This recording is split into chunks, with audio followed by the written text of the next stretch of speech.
It's so weird and bizarre to me that not that long ago, the Catalonian team was one of the most popular teams in Europe.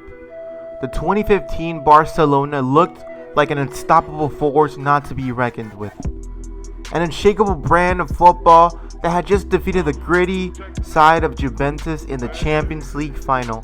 And Barca had arguably the best attacking three of all time. Like seriously, when I say of all time, I really do mean it.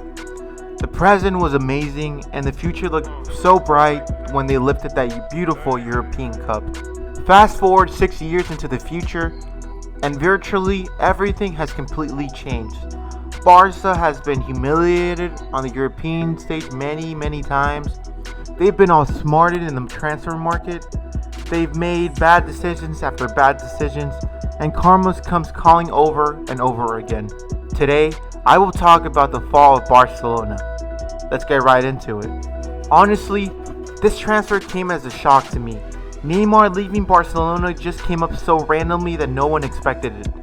Questionable decisions were being made at the Camp Nou long before he left. You can kind of pinpoint the moment that Barcelona took as an obvious turn for the worse was when Neymar departed. And this kind of came utterly out of nowhere for the Catalan club.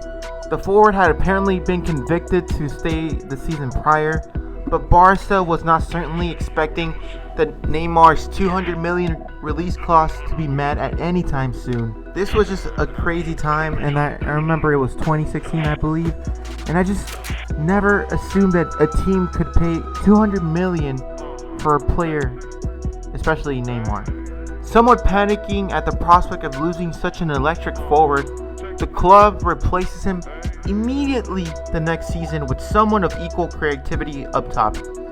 What is the answer, you might ask? Ousmane Dembélé. The problem? Everyone knows that Barca has just received one hell of a risk.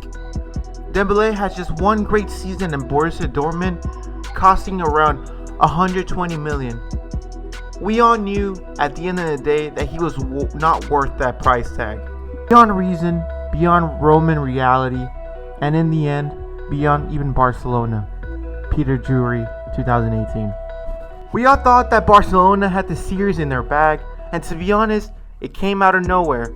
On April 10th, 2018, Barcelona traveled to Rome with 1.5 feet in the Champions League semi-final, in what should have been a run-of-the-mill second-leg success for Ernesto Valverde's side.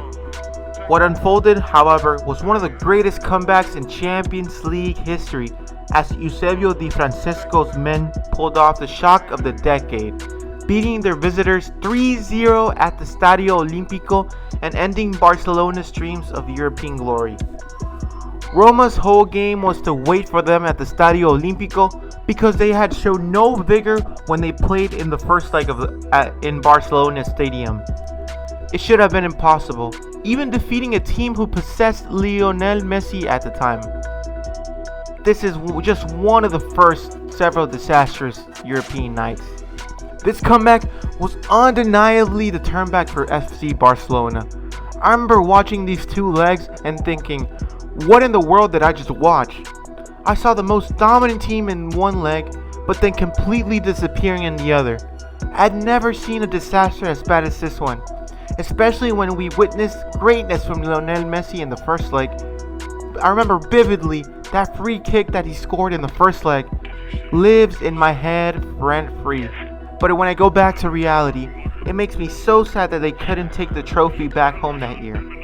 After this matchup, everything started going sideways for Barcelona. This is just a pretty small incident, if you ask me. On August 14th is a day that would haunt Barcelona fans for as long as there is an FC Barcelona.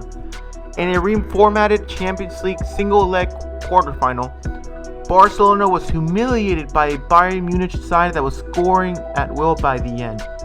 We knew that Barcelona was a rebuilding phase that year, but no one expected that sort of embarrassment in that game. The final 8-2 score was the first time Barcelona had conceded 8 goals in a game in 74 years, and the first time in nearly 70 years that the club has lost by a 6-goal margin. It was also the first time Barcelona had shipped more than 5 goals in a Champions League match. Add insult to injury, on loan Coutinho scores 2 after coming on as a substitute late on. The loss of the biggest defeat in history in a Champions League knockout match. To put things even into the worst matter, hours later, Netherlands boss and former Barcelona player Ronald Koeman were drafted as the new manager. We all know the outcome of this managerial time with Barcelona. It was surely not a good one. And simply, last but not least, Messi leaves Barcelona for a free transfer over financial problems. This was simply the worst day for Barcelona fans around the world. I couldn't believe it when I saw it on the news.